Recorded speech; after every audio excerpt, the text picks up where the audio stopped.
Friends, welcome to समर्पण techno school channel. ધોરણ 12 માં આપણે જે ચેપ્ટર શીખીએ છીએ બરાબર, ચુંબકત્વ વાળું ચેપ્ટર, તેમાં સ્વાધ્યાયના દાખલાઓ ચાલે છે। આજે આપણે ચેપ્ટર સંપૂર્ણ પૂર્ણ કરીએ। સ્વાધ્યાયના દાખલાઓ જે છે આપણે 4 સુધી ગણી ગયા છીએ, બાકીની તમને પ્રેક્ટિસ કરવાની કીધી છે। તો જો તમે પ્રેક્ટિસ કરી હોય તો તમારા આન્સર સાચા છે કે નહીં એ આપણે ચેક કરી લઈએ। રેડી? હું અહીંયાથી રકમ રીડ કરતો જાઉં છું, સંપૂર્ણ રકમ લખતો નથી, બરાબર છે ને? સોલ્યુશન ખૂબ જ સહેલા છે એટલે દરેક વિદ્યાર્થી મિત્રો ધ્યાન રાખજો। આપણે સ્વાધ્યાયનો દાખલા નંબર લઈએ છીએ, સ્વાધ્યાયનો દાખલા નંબર 5। રેડી? બહુ સહેલો દાખલો છે, તો ચાલો જોઈએ કે 0.15 ટેસ્લાનું નિયમિત ચુંબકીય ક્ષેત્ર છે। બધી જ માહિતી હું જે છે અહીંયા લખતો જાઉં છું। કેટલાનું ચુંબકીય ક્ષેત્ર છે? 0.15 ટેસ્લાનું। તો જે વસ્તુ આપી છે હું લખતો જાઉં છું। B = 0.15 ટેસ્લાનું ચુંબકીય ક્ષેત્ર। તમારી પાસે રકમ હોય તો તમે જોતા જશો। તેમાં નિયમિત ચુંબકીય ક્ષેત્ર સાથે 30 નો ખૂણો બનાવે છે। 30 ના ખૂણે શું રાખેલું છે? તો કે એક તાર રાખેલો છે ને તારમાંથી 8 એમ્પિયર નો વિદ્યુત પ્રવાહ પસાર થાય છે। એટલે I બરાબર પ્રવાહ કેટલો આપ્યો છે? 8 એમ્પિયર। રેડી? તો આ તાર ઉપર એકમ લંબાઈ દીઠ લાગતું બળ મેળવવાનું છે મિત્રો। B આટલો આપ્યું છે, એમાં 30 ના ખૂણે એક તાર ગોઠવેલો છે, બરાબર છે, અને I આપણને આપેલું છે। એનો મતલબ શું થાય? યાદ કરો કે જ્યારે પણ તારને ચુંબકીય ક્ષેત્રમાં મૂકવામાં આવે ત્યારે આપણે સમીકરણ પણ લખાવી ગયા છે। તારને ચુંબકીય ક્ષેત્રમાં મૂકતા લાગતું બળનું સમીકરણ યાદ કરો।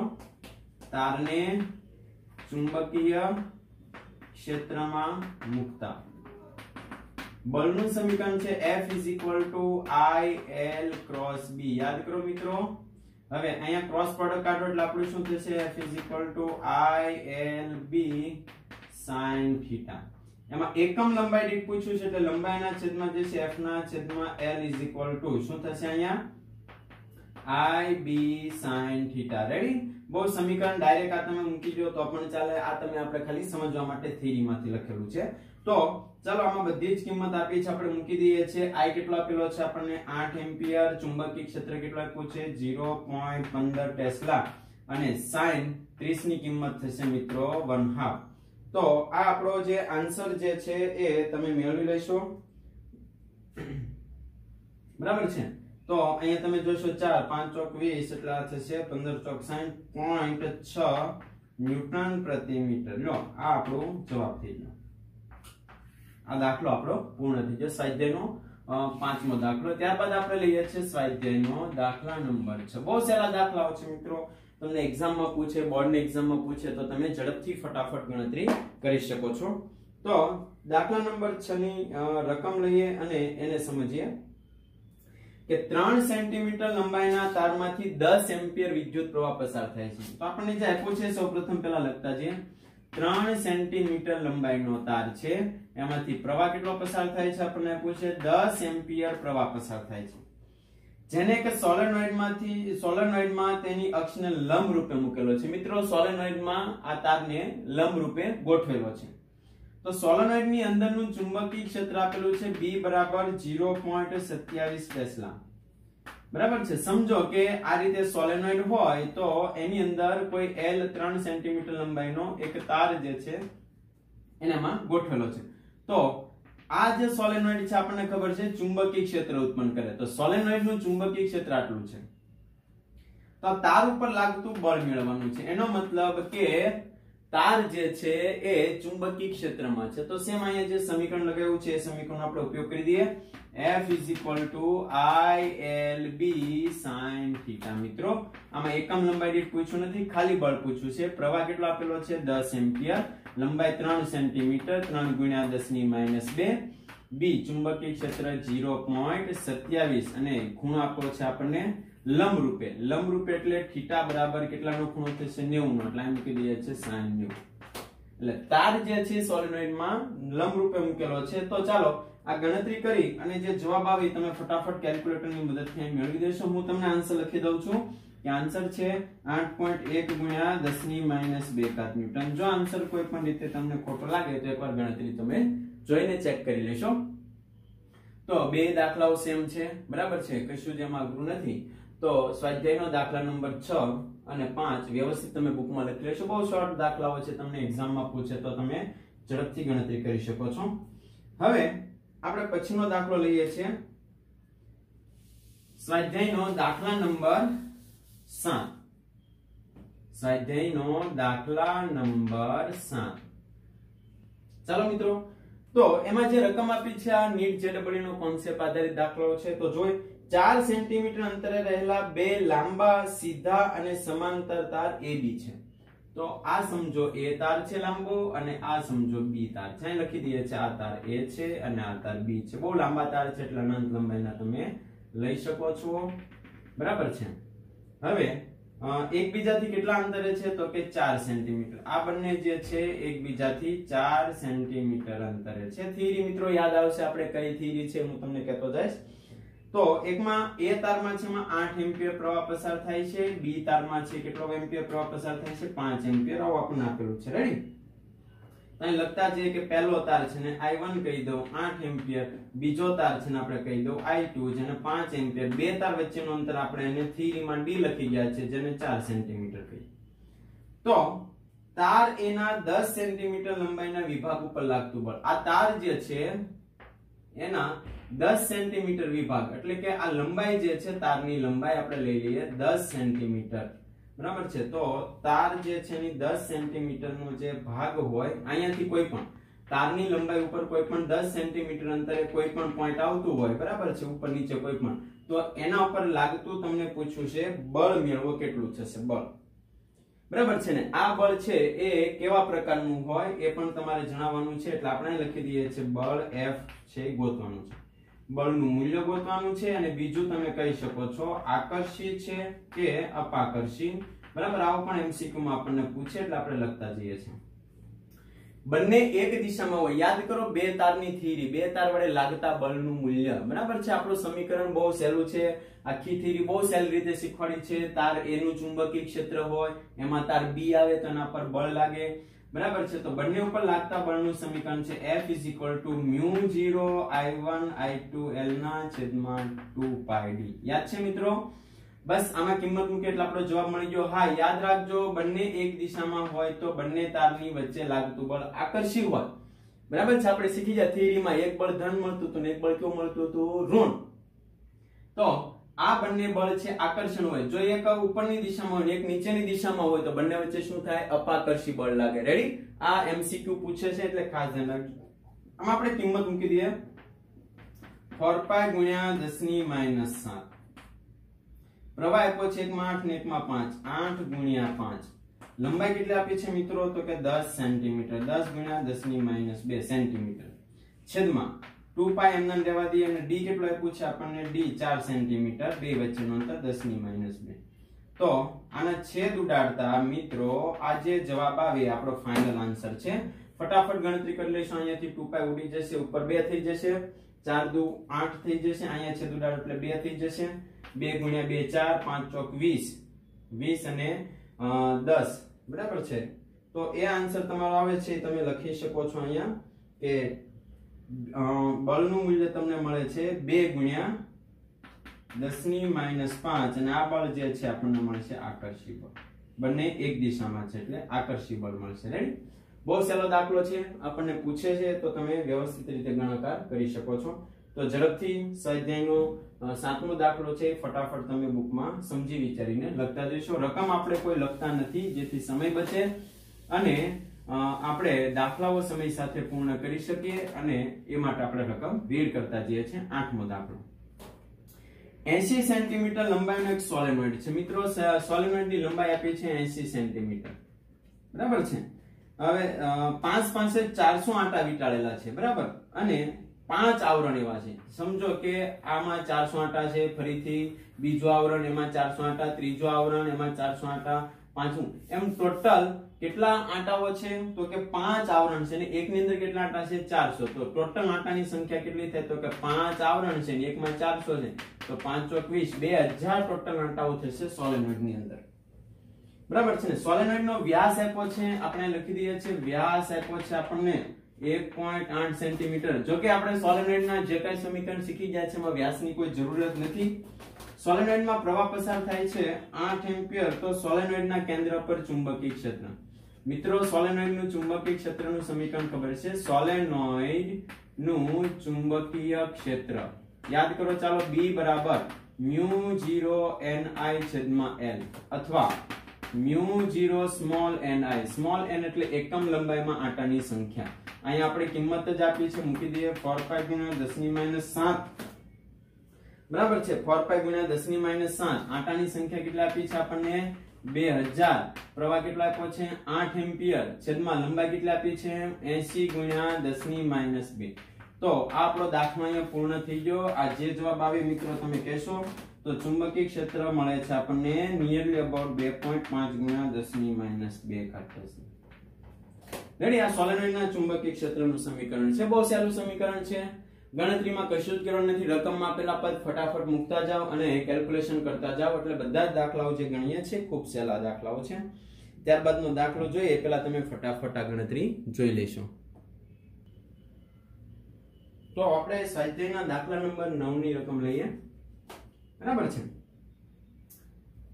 10 સેન્ટીમીટર બાજુઓ વાળું એક ચોરસ ગૂંચળું છે. કેટલા સેન્ટીમીટર? 10 સેન્ટીમીટર. તો આપણે લઈ લઈએ 10 સેન્ટીમીટર બાજુનું એક ચોરસ ગૂંચળું છે જેમાં આંટાઓની સંખ્યા આપણને આપેલી છે મિત્રો 20 આંટાઓની સંખ્યા આપેલી છે અને આ ગૂંચળામાંથી પ્રવાહ પસાર થાય છે એ આપ્યો છે આપણને 12 એમ્પિયર વિદ્યુત પ્રવાહ પસાર થાય છે. કેટલો એમ્પિયર? 12. તો ગૂંચળું છે શિરોલંબ લટકાવેલું છે. કેટલું લટકાવેલું છે? શિરોલંબ. આ ગૂંચળાના સમતલનો લંબ 0.80 ટેસ્લાના ચુંબકીય ક્ષેત્ર સાથે 30 નો ખૂણો બનાવે છે. એટલે આ જે ગૂંચળું જે છે એ 0.80 ટેસ્લાના ચુંબકીય ક્ષેત્રમાં મૂક્યું છે અને કેટલાના ખૂણે મૂક્યું છે? 30 નો. સમજો કે ભાઈ આ ચોરસ ગૂંચળું છે, એની સાથે આ આપણે ચુંબકીય ક્ષેત્ર લગાવ્યું છે 30 ના ખૂણે. આની અંદર આંટાઓની સંખ્યા આપી છે 20. આ જે ગૂંચળું છે એની લંબાઈ આપી છે આપણને 10 અને એમાંથી પ્રવાહ પસાર થાય છે 12. તો આ ગૂંચળા ઉપર કેટલું ટોર્ક લાગે? મિત્રો બહુ સહેલો દાખલો છે. ટોર્કનું સૂત્ર યાદ કરો NIAB sin θ. બસ આમાં કિંમત મૂકી દઈએ. આંટાની સંખ્યા આપી છે 20, પ્રવાહ આપ્યો છે 12, ક્ષેત્રફળ આપણને આપ્યું નથી. ક્ષેત્રફળ એટલે શું થશે? A બરાબર લંબાઈનો સ્ક્વેર એટલે 100 સેન્ટીમીટર સ્ક્વેર થશે. તો આ જવાબ થશે 100 સેન્ટીમીટર સ્ક્વેર એટલે 10⁻⁴ મીટર સ્ક્વેર છે એટલે અહીંયા લખી શકો 100 × 10⁻⁴ મીટર સ્ક્વેર. બરાબર છે. sin B ચુંબકીય ક્ષેત્ર આપણને આપ્યું છે 0.80 અને sin 30 ની કિંમત કેટલી થશે? 1/2. તો ચાલો ફટાફટ આ ગણતરી છે કરી અને આન્સર કેટલો આવે છે ઝડપથી મને કહેશો. તો આન્સર છે આપણે લખી દઈએ છે. આટલું મૂલ્ય આવવું જોઈએ 0.96 ન્યૂટન ઇન્ટુ મીટર. આ આપણા ટોર્કનું છે. ગૂંચળાને ચુંબકીય ક્ષેત્રમાં મૂકવામાં આવે તો આટલું ટોર્ક લાગશે. બરાબર છે. એટલે દાખલો બહુ સહેલો છે, કશું જ કરવાનું નથી. બધી રકમ આપી છે, કિંમત મૂકી અને ફટાફટ દાખલાની ગણતરી કરી લેશો. ત્યારબાદ આપણે ઉદાહરણ નંબર 10 જોઈએ. એ પણ ખૂબ જ સહેલું છે. ચાલો આપણે થિયરી ઓલરેડી શીખી ગયા છીએ. તો અહીંયા આપણે લઈએ છીએ ઉદાહરણ નંબર 10. આમ તો આ એક્ઝામ્પલ વ્યવસ્થિત તમે લખી લેજો ફટાફટ સ્ક્રીનશોટ પાડી અને આપણે આગળનું ઉદાહરણ જે છે સ્વાધ્યાયના દાખલાઓ ઘણી બધી રીતે આપણે ગણી શકીએ છીએ. તો સહેલામાં સહેલી મેથડનો આપણે ઉપયોગ કરીએ. અહીંયાથી આપણે ઉદાહરણ નંબર 10 ગણીએ છીએ. તો સ્વાધ્યાયનો દાખલા નંબર 10 ની રકમ રીડ કરું છું. ખાસ ધ્યાનમાં રાખજો. બે ચલિત ગૂંચળાવાળા મીટર આપેલા છે. બરાબર છે. તો અહીંયા આપણે લખીએ છીએ મીટર M1 અને અહીંયા આપણે લખીએ છીએ મીટર M2. આવા બે ગૂંચળા એટલે કે ગેલ્વેનોમીટર જ સમજો. એમાં પહેલું જે ગૂંચળું છે એનો અવરોધ આપણને આપેલો છે 10 ઓહમ. એમાં આંટાઓની સંખ્યા આપણને આપી છે 30. એનું ક્ષેત્રફળ આપ્યું છે 3.6 × 10⁻³ ampere square, sorry metre square. અને એમાં ચુંબકીય ક્ષેત્ર આપ્યું છે 0.25 ટેસ્લા. આપણે સ્વાધ્યાયનો દાખલા નંબર 10 જોઈએ. જેમાં બે ચલિત ગૂંચળાવાળા મીટરો આપેલા છે M1 અને M2. તો આપણે અહીંયા બે મીટર આપેલા છે, મીટર M1 અને બીજું મીટર M2. બહુ સહેલા પોઈન્ટ છે, એમાં કશું જ નથી. આપણને ગેલ્વેનોમીટર જે બે હોય એમ બે મીટર આપેલા છે અને કીધું છે કે ભાઈ એમાં પહેલું મીટર છે એનો અવરોધ આપણને આપી દીધો છે 10 ઓહમ. ત્યારબાદ એમાં આંટાઓની સંખ્યા આપણને આપી દીધી છે 30. પહેલું જે મીટર છે એનું ક્ષેત્રફળ આપ્યું છે 3.6 ગુણ્યા 10 - 3 મીટર સ્ક્વેર અને તેનું ચુંબકીય ક્ષેત્ર B1 આપ્યું છે 0.25 ટેસ્લા. ત્યારબાદ મીટર બીજું છે એમાં પણ બધી વિગતો આપેલી છે. એનો અવરોધ આપી દીધો છે 14 ઓહમ. એમાં આંટાઓની સંખ્યા આપણને આપી દીધી છે 42. એનું ક્ષેત્રફળ આપણને આપી દીધું છે 1.8 ગુણ્યા 10 - 3 મીટર સ્ક્વેર અને એનું ચુંબકીય ક્ષેત્ર આપણને આપી દીધું છે 0.50 ટેસ્લા. એની તો આ બંને મીટર માટે સ્પ્રિંગ અચળાંક સમાન છે. એનો મતલબ તમને ખ્યાલ છે કે સ્પ્રિંગ અચળાંક એટલે K1 K2 એને સ્પ્રિંગ અચળાંક કહીએ છીએ. ગેલ્વેનોમીટરની થિયરી યાદ કરો. તો પહેલું શોધવાનું છે પ્રવાહ સંવેદિતાનો ગુણોત્તર. બંને મીટરનો પ્રવાહ સંવેદિતાનો ગુણોત્તર મેળવો. યાદ કરો આપણે મેળવી ગયા છે પ્રવાહ સંવેદિતા કઈ રીતે હોય તો કે ટોર્ક સરખાવવાના હતા. યાદ છે ટોર્ક NIAB = K phi. તો આપણે કઈ રીતે મેળવતા phi ના છેદમાં I લઈ જઈએ તો આને પ્રવાહ સંવેદિતા કહેવાય અને અહીંયા લખાય NAB ના છેદમાં K. આ પ્રવાહ સંવેદિતા છે. તો આખું જે છે એનું નામ આપી દઉં છું પ્રવાહ સંવેદિતા I2. તો બીજા ઉંચળા માટે I2 = લખાય N2A2B2 છેદમાં K2. K2 પણ કેવો છે સેમ છેદમાં આપણે I1 ની માહિતી લખી. I1 માટે કયું લખશું N1 A1 B1 છેદમાં K. આ બે ઉડી જશે. ચાલો બેની કિંમત મૂકી દે. આંટાઓની સંખ્યા આપી છે 42. અહીંયા A2 કેટલો આપેલો છે આપણને 1.8 ગુણ્યા 10 - 3. B2 ચુંબકીય ક્ષેત્ર આપ્યું છે 0.50 છેદમાં પહેલાની માહિતી લખી દઈએ 30. ક્ષેત્રફળ આપ્યું છે 3.6 ગુણ્યા 10 - 3 અને એનું ચુંબકીય ક્ષેત્ર આપ્યું છે 0.25. મિત્રો આ જે પ્રવાહ સંવેદિતા આપણને મળી જશે. કેટલી મળે છે જરાક ગુણાકાર કરી અને જવાબ લાવશો તમે તો પ્રવાહ સંવેદિતાનો ગુણોત્તર લખી દઉં છું. જવાબ મળશે 1.4. હવે બીજું પૂછ્યું છે વોલ્ટેજ સંવેદિતા. વોલ્ટેજ સંવેદિતાનો ગુણોત્તર. તો એ પણ બહુ સહેલી છે. વોલ્ટેજ સંવેદિતાનો ગુણોત્તર એટલે શું થાય? જો આને R વડે ભાગી નાખું તો આ થઈ જાય વોલ્ટેજ. રેડી? તો સમીકરણ બની ગયું V2 અને આપણે V કહી દઈએ તો સમીકરણ થશે N2A2B2 છેદમાં K * R2 અને છેદમાં V1 ની કિંમત મૂકી દઈએ. V1 માટેની કિંમત N1 A1 B1 છેદમાં ઉપર જશે K R1. K ઉડી જશે. તો ચાલો આમાં કિંમત મૂકી દઈએ. બધી જ કિંમત ફરીવાર મૂકવી ન હોય તો શું કરશો? N2A2B2 N1 A1 B1 already અહીં મેળવી ગયા છે તમે. તો એનો ગુણોત્તર 1.4 મેળવજો. ઉપર R1 છે. R1 ની કિંમત કેટલી આપી છે આપણને 10. નીચે R2 છે. R2 ની કિંમત કેટલી આપી છે આપણને 14. તો આ પોઈન્ટ કાપશો એટલે નીચે 10 10 આવું બધું ઉડી જશે એટલે જવાબ મળશે 1. તો આ આપણો જવાબ છે ને વોલ્ટેજ સંવેદિતા કહીએ છીએ. બરાબર? બહુ સહેલો દાખલો છે. ફટાફટ તમે ગણતરી કરી લેશો એટલે આપણે સ્વાધ્યાયના દાખલા નંબર 11 માં જઈએ. 11 ની રકમ પણ ખૂબ જ સહેલી રીતે આપણને આપેલી છે તો જોઈએ. બરાબર? આ તમે ખાસ વ્યવસ્થિત લખતા જશો. સ્વાધ્યાયનો દાખલા નંબર 11. રકમ રીડ કરું છું. ટેક્સ્ટ બુક હોય તો સાથે રાખજો. મટીરીયલ હોય તો પણ તમે સાથે રાખીને ગણતરી કરજો. દાખલા નંબર 11 કે કોરડામાં 6.5 ગોસનું ચુંબકીય ક્ષેત્ર લગાડેલું છે. B = 6.5 ગોસ અને 1 ગોસ બરાબર કેટલું થાય? 10⁴ ટેસ્લા. આ તમને આપેલું છે. રાઈટ? જે MCQ માં પણ પૂછે છે. આ ક્ષેત્રમાં એક લંબ રૂપે ઇલેક્ટ્રોન 4.8 × 10⁶ વેગથી દાખલ થાય છે. 4.8 × 10⁶ મીટર પ્રતિ સેકન્ડના વેગથી દાખલ થાય છે. એનો મતલબ આ રીતે આપણે થિયરી શીખી ગયા છે. આ ચુંબકીય ક્ષેત્ર છે. બરાબર? એમાં લંબ રૂપે એક ઇલેક્ટ્રોન અહીંથી દાખલ થાય છે તો એનો ગતિમાર્ગ છે વર્તુળાકાર હોય. યાદ કરો દરેક બિંદુ પાસે વેગ હંમેશા સ્પર્શકની દિશામાં હોય અને કેન્દ્રગામી બળ ક્યાં લાગે તમને મિત્રો? અંદરની તરફ. રાઈટ? એટલે એનો ગતિમાર્ગ વર્તુળાકાર હોય. આવું આપણે થિયરીમાં પણ લખી ગયા છે. તો ઇલેક્ટ્રોનનો માર્ગ કેવો હશે એ તમારે જણાવવાનું છે. એટલે માર્ગ કેવા પ્રકારનો છે અને વર્તુળાકાર માર્ગ બને તો એની ત્રિજ્યા જણાવો કેટલી છે? ઇલેક્ટ્રોનનો ચાર્જ આપ્યો છે 1.6 × 10⁻19 કુલમ અને ઇલેક્ટ્રોનનું દળ આપણને આપી દીધું છે 9.1 × 10⁻31 kg. રેડી? તો સિમ્પલ છે કે જ્યારે ઇલેક્ટ્રોન ચુંબકીય ક્ષેત્રમાં લંબ રૂપે દાખલ થાય ત્યારે એના પર લાગતું બળ બરાબર છે, તો અહીંયા આપણે લખી શકીએ છીએ F = Q V × B અને લંબ રૂપે દાખલ થાય છે, લંબ રૂપે ઇલેક્ટ્રોન દાખલ થાય એટલે θ બરાબર 90 હોય તો બળ કેટલો થાય QVB sin 90 ની કિંમત થશે 1, તો બળ તમને લાગે QVB જેટલું બળ લાગે. રેડી? હવે માર્ગ કેવો હોય સમજાવવાનો છે. તો જો મિત્રો અહીંયા વેગ છે એ આ બાજુ છે, ચુંબકીય ક્ષેત્ર અંદર છે, બરાબર છે, અથવા તો આમ પણ કહી શકો ચુંબકીય ક્ષેત્ર અંદર, વેગની ડાયરેક્શન આ બાજુ, બળ ઉપરની તરફ લાગે કોઈ પણ બિંદુ પાસે. આ આંગળી ચુંબકીય ક્ષેત્ર, આ વેગ અને અંગૂઠો બળ બતાવે છે. યાદ છે તમને થિયરી? તો એ થિયરી પ્રમાણે જુઓ તો અહીંયા લખી શકો છો V અને B લંબ હોવાથી વેગની દિશા બદલાય, મૂલ્ય નહીં, મૂલ્ય એક સરખું હોય.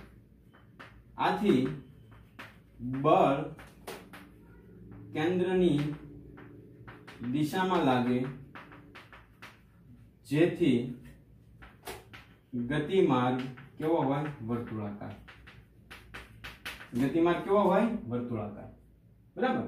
હવે એ ત્રિજ્યા શોધવાની છે તો આપણું સમીકરણ તમને ખ્યાલ છે ત્રિજ્યાનું કઈ રીતે મૂકી જાય છે. કેન્દ્રગામી બળ = ચુંબકીય બળ. કેન્દ્રગામી બળનું સમીકરણ છે mv2/r = qvb. વેગ ઉડી જાય એટલે r = mv/qb થાય.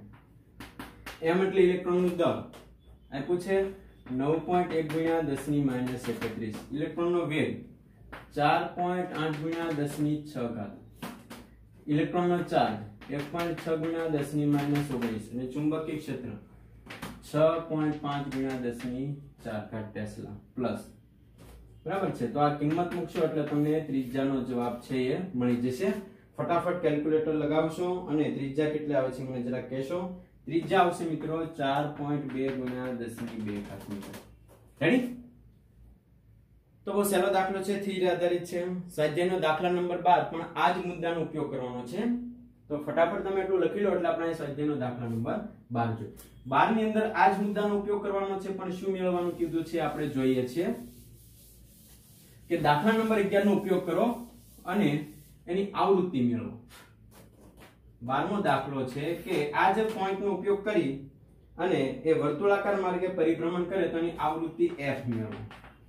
અને આવૃત્તિ છે શું વેગ ઉપર આધાર રાખે કે નહીં મેળવવાનું છે. તો આપણે ફરીથી સમીકરણ મૂકીએ છીએ mv2/r = qvb. મિત્રો વેગ ઉડી જાય r = mv/qb. યાદ કરો v બરાબર આપણે લખી ગયા છે r⍵/qb. સમીકરણ બનાવતા શીખવાડું છું. r ઉડી જાય એટલે ω = qb/m થાય. અને અહીં આવૃત્તિ મેળવીએ તો ω = 2πf થાય. 2π નીચે જાય તો qb/2πm. આવૃત્તિનું સમીકરણ થયું. કોની આવૃત્તિ પૂછે તો આમાં કિંમત મૂકો, આવૃત્તિ પૂછે તો નીચેના. હવે સમીકરણમાં જુઓ તમે તો આવૃત્તિના સમીકરણમાં ક્યાંય વેગ આવતું નથી, આમાં ક્યાંય વેગ નથી એટલે આવૃત્તિ વેગ ઉપર આધારિત નથી. આપણો જવાબ થઈ ગયો. આવૃત્તિ છે વેગ પર આધારિત નથી. આવૃત્તિની કિંમત કેટલી હોય તો અહીં કિંમત મુકાવીએ 1.6 × 10⁻19 ઇલેક્ટ્રોનનો ચાર્જ. B ચુંબકીય ક્ષેત્ર આપ્યું છે 6.5 × 10⁴. 2π ગુણ્યા m ઇલેક્ટ્રોનનું દળ 9.1 × 10⁻31. તો આવૃત્તિનો જવાબ આવી મિત્રોમાં લખાવશો, ગણતરી કરશો ફટાફટ અને જે આન્સર આવે તમે જરા લખાવશો. આવૃત્તિનો જવાબ આવશે 18.18 × 10⁶ અથવા ને તમે લખી શકો છો 18 મેગાહર્ટ્ઝ. 10⁶ છે એટલે તમે મેગાહર્ટ્ઝ લખી શકો છો. રેડી? તો દાખલા નંબર 12 પણ ખૂબ જ સહેલો છે, 11 ઉપરથી છે.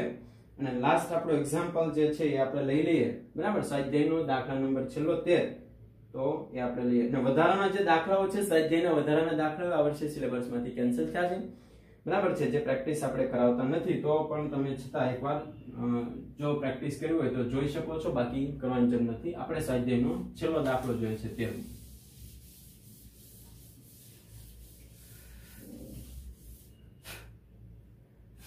તો સ્વાધ્યાયના દાખલા નંબર 13 ની રકમ. એમાં બે વસ્તુ આપણને પૂછી છે. તમે પહેલો પોઈન્ટ આપ્યો છે કે 1 ટેસ્લાનું ચુંબકીય ક્ષેત્ર સમક્ષિતિજ ચુંબકીય ક્ષેત્રમાં, 1 ટેસ્લાનું સમક્ષિતિજ ચુંબકીય ક્ષેત્ર છે. 1 ટેસ્લામાં કેવું છે? સમક્ષિતિજ. સમક્ષિતિજ ચુંબકીય ક્ષેત્ર છે જેમાં 8 સેન્ટીમીટર ત્રિજ્યાનું અને n બરાબર 30 આંટા ધરાવતું એક વર્તુળાકાર ગૂંચળું લટકાવેલ છે જેમાંથી પ્રવાહ પસાર થાય છે 6 એમ્પીયર. તો ક્ષેત્ર રેખાઓ ગૂંચળાના લંબ સાથે 60 નો ખૂણો બનાવે છે. એટલે કે ચુંબકીય ક્ષેત્ર રેખાઓ ગૂંચળું જે છે એની સાથે કેટલાનો ખૂણો બનાવે છે? સમજો આ રીતે કોઈ ગૂંચળું હોય તો એની સાથે 60 ના ખૂણે ગૂંચળું જે છે એ લટકાડેલું છે. તો તમને પૂછવામાં આવ્યું છે કે ગૂંચળાનું આવર્તન ન થાય તેના પર લાગતા વિરુદ્ધ દિશાનું ટોર્કનું મૂલ્ય જણાવો. તો ગૂંચળું જ્યારે ફરે ત્યારે એના પર લાગતું ટોર્ક મેળવીએ કે ચુંબકીય ક્ષેત્રમાં ગૂંચળા પર લાગતું ટોર્ક. આ જે ટોર્ક લાગે એનાથી એટલું જ મૂલ્યનું વિરુદ્ધ દિશામાં ટોર્ક આપીએ તો ગૂંચળું ફરશે નહીં. ટોર્કનું સમીકરણ છે ટાઉ બરાબર n i a b sin θ. ચાલો આંટાઓની સંખ્યા આપણને આપી છે 30, પ્રવાહ આપણને આપી દીધો છે 6, ક્ષેત્રફળ આપણને આપ્યું નથી. ક્ષેત્રફળ આપણે લઈ લઈએ છીએ ત્રિજ્યા આપી છે એટલે પાઈ r સ્ક્વેર. બરાબર છે. ક્ષેત્રફળ થાય પાઈ r સ્ક્વેર લખી દઈએ છીએ a બરાબર પાઈ r સ્ક્વેર. તો પાઈ ની કિંમત થશે 3.14 r સ્ક્વેર એટલે 8 નો વર્ગ 64 સેન્ટીમીટર 10 ની -4 આ વર્ગ કરી દીધો છે. sin 30 ની કિંમત કેટલી થશે મિત્રો? sin 60 ની કિંમત થશે √3/2. ચાલો તો આ ટોર્ક તમને મળી ગયું ટાઉ ગણતરી કરશો તો આ ટોર્ક તમને મળશે 3.13 ન્યૂટન ઇન્ટુ મીટર. આટલું ટોર્ક વિરુદ્ધ દિશામાં આપીએ તો ગૂંચળું ભ્રમણ કરશે ને લખી શકીએ છીએ આટલું ટોર્ક વિરુદ્ધ દિશામાં આપતા ગૂંચળું ભ્રમણ ન કરે. રેડી? હવે બી ભાગ જે પૂછ્યો છે એના પર ખાસ ધ્યાનમાં રાખીએ એટલે આપણો દાખલો પૂર્ણ થશે કે એમાં જે ગૂંચળાની જગ્યાએ અનિયમિત આકારનું કોઈ સમતલ ગૂંચળું રાખવામાં આવે જેનું ક્ષેત્રફળ એટલું જ હોય. બરાબર છે. આ જે ગૂંચળું રાખેલું છે આપણને એ એક સરખું છે એમાં અનિયમિત આકારનું ગૂંચળું હોય. અનિયમિત આકારનું ગૂંચળું જો રાખવામાં આવે બરાબર છે તો તમારો જવાબ શું હશે? એટલે કે આ ટોર્કમાં કોઈ ફેરફાર થશે કે નહીં એ જણાવવાનું છે. તો આપણને ખ્યાલ છે કે તમે કોઈ પણ આકારનું યાદ કરો, કોઈ પણ આકારનું ગૂંચળું હોય તેના પર એક સરખું ટોર્ક લાગે. ક્ષેત્રફળ સરખું છે. રેડી? તો અહીં આપણે લખીએ છીએ ક્ષેત્રફળ એ કેવું છે? સમાન. અહીં આપણે લખીએ છીએ કોઈ પણ આકારના ગૂંચળા માટે ટોર્ક કેવું લાગે? સમાન લાગે. બરાબર છે. એટલે અહીંયા જે ટોર્ક લાગે છે એ જ અનિયમિત આકારનું હોય, ચોરસ હોય, લંબચોરસ હોય, ગોળ હોય, વર્તુળાકાર કોઈ પણ હોય, બધા ગૂંચળા માટે એક સરખું ટોર્ક લાગે. એટલે કે આકાર ઉપર આધારિત નથી. બરાબર છે. આ મુદ્દો ખાસ નોંધ કરી રાખશો. અહીંયા આપણું ચેપ્ટર સંપૂર્ણ પૂર્ણ થઈ ગયું. આપણે હવે નવું ચેપ્ટર શરૂ કરવાના છીએ. બરાબર? ત્યાં સુધીમાં આખું સંપૂર્ણ રિવિઝન કરી લેજો. થેન્ક યુ ટુ વોચ સમર્પણ techno school channel. Welcome to physics.